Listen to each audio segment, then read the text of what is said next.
I rather like this. It's the poet A. Houseman who wrote that even when poetry has a meaning, it may be inadvisable to draw it out. For perfect understanding will almost always extinguish pleasure. And that's my problem, my dilemma, because although Peter Pan has certainly been a major influence in my life, I'm none too sure that I have either the skill or the inclination to pluck out the heart of his mystery and coldly analyze why he's one of the good ideas or great ideas of the 20th century. Which of course he undoubtedly is, but then Peter doesn't need me to vindicate him on that account. His name has entered virtually every language in the world as a symbol of eternal youth. And even those who might not agree with Tyrone Guthrie, I think it was Guthrie, who considered Hamlet and Peter Pan to be the two greatest plays in the English language, even they must surely concede that Barrie's gesture of giving all the rights in his play to the Great Ormond Street Hospital for Children has to be one of the finest ideas of our thoroughly capitalist century. For those who only know Peter Pan by way of Disney's cartoon or Spielberg's Hook, or one of those ghastly simplified versions of the novel, let me use a few doors to try and reveal Peter's special status. On the morning of May the 1st, 1912, strollers through Kensington Gardens were somewhat surprised to see the bronze statue of a rather whimsical boy sporting a pair of panpipes and surrounded by adoring fairies at his feet, one of whom looked as though she was trying to squint up his tunic. It had sprung up overnight, this statue, and was generally assumed to be Peter Pan. But although no official complaints were received, questions were raised in the House of Lords as to whether an author had the right to advertise his product in such an unorthodox manner. Okay, cut to 75 years later, and Peter's name is again on the lips of their lordships. Peter Pan's about to run out of copyright, and Lord Callaghan proposed that a special exception should be made and that the play should remain in copyright forever. This time there were no dissenting voices, and thus Peter Pan, that icon of anarchic irresponsibility, joined the Holy Bible as being the only works in the English language that will remain in copyright forever. What makes Peter special, so unique? Storytellers since the days of Icarus have spun tales about being able to fly and run away from responsibility and fight without being hurt and kill without shedding blood and flirt with death the unrealized, as in Peter's exhilarating cry, "To die will be an awfully big adventure."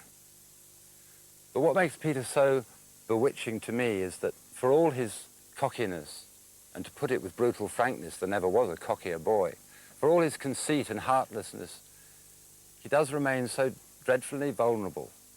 Again and again, Barrie refers to him as the tragic boy, yet Peter himself remains wholly unaware of it. And perhaps the reason is that Barrie himself was unaware of the riddle of his existence at the time when he was writing. It took him a quarter of a century to figure it out, and even then he only confessed it in the privacy of his notebook.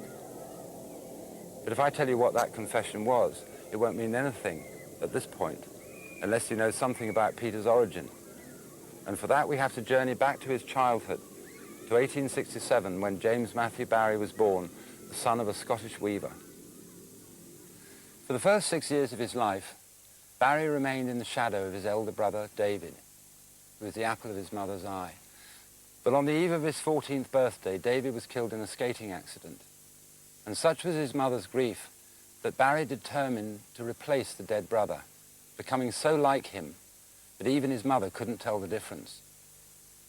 But in his desperate attempt to replace David, Barrie virtually became David at the age at which he died. He stopped growing at 14. He was barely 5 foot as an adult. He didn't start shaving until he was in his mid-20s. As a grown-up, it left him in a kind of no man's land between childhood and maturity. When put to creative use, it gave Barrie his unique perspective on the world. But in his private life, it brought him anguish and a childless marriage that ended in bitter divorce. Barrie moved to London in the 1880s, and by the end of the century, he'd become one of the most successful writers in the country. He lived on the Bayswater Road, right across the street from Kensington Gardens, where he used to walk his enormous St. Bernard dog, Porthos. And it was here in 1897 that he first met a small boy called George Llewellyn Davis. George was the eldest of 3 and ultimately 5 brothers, Jack, Peter, Michael and Nico. Barrie was an absolute genius at winning children, and he was soon entertaining George with a story about his baby brother Peter. According to Barrie, Peter didn't spend his nights in his silly bed.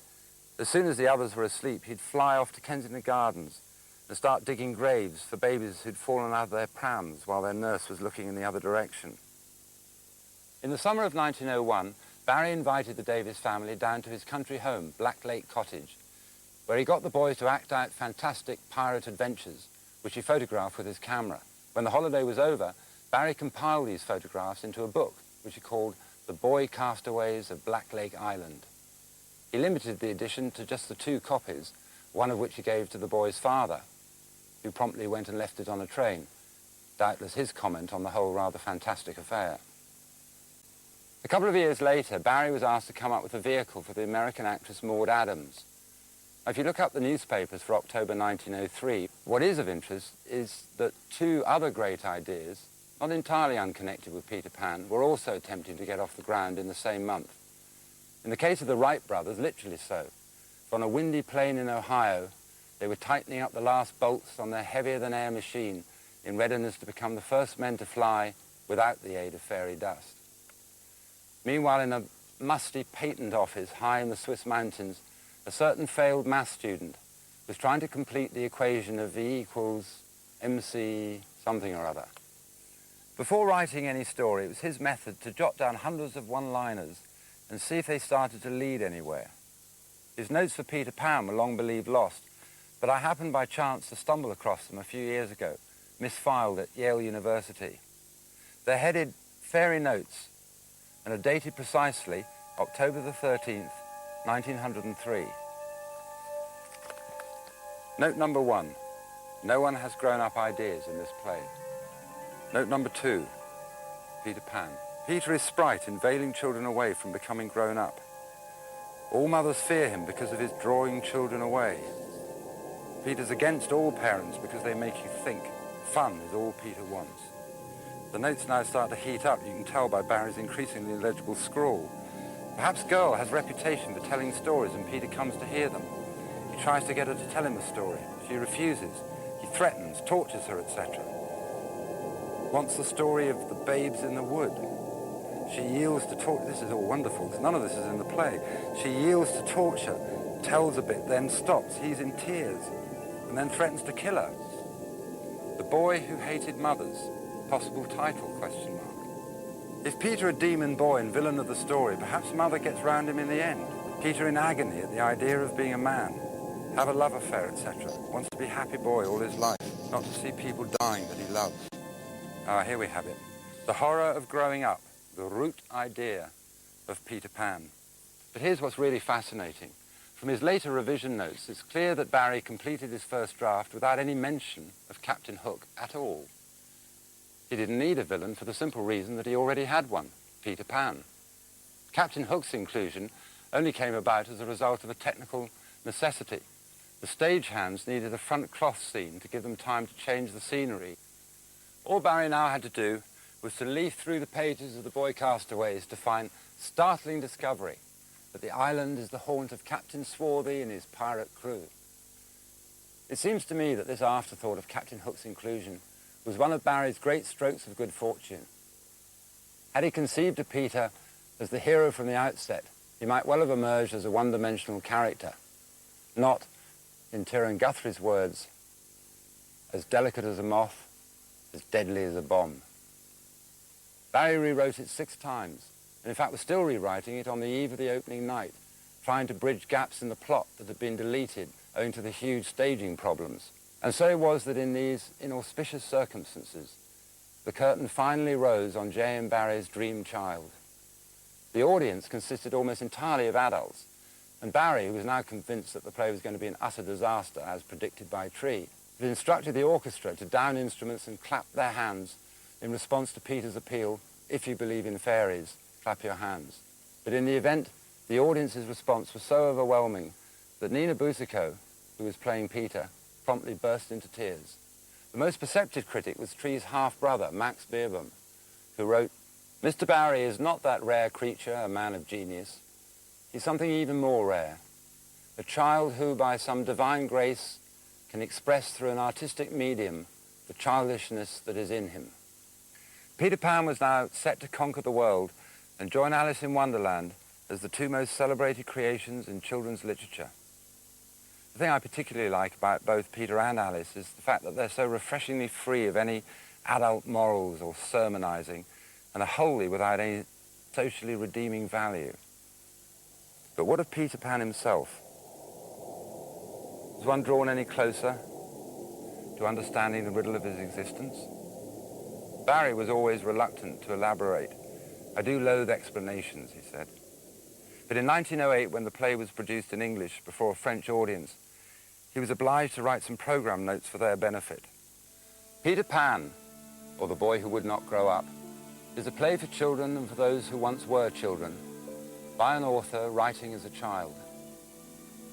Of Peter himself, you must make what you will. Perhaps he was a little boy who died young, and this is how the author conceived his subsequent adventures.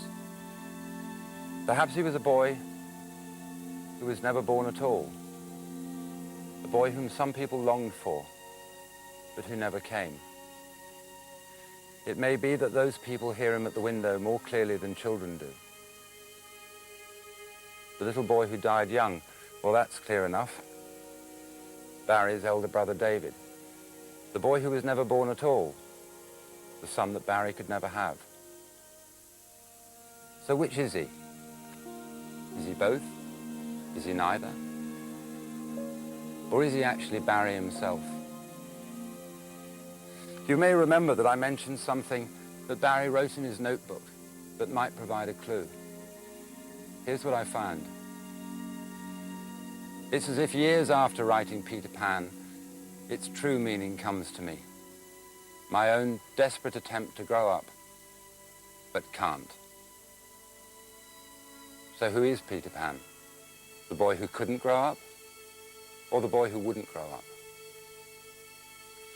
Over to you.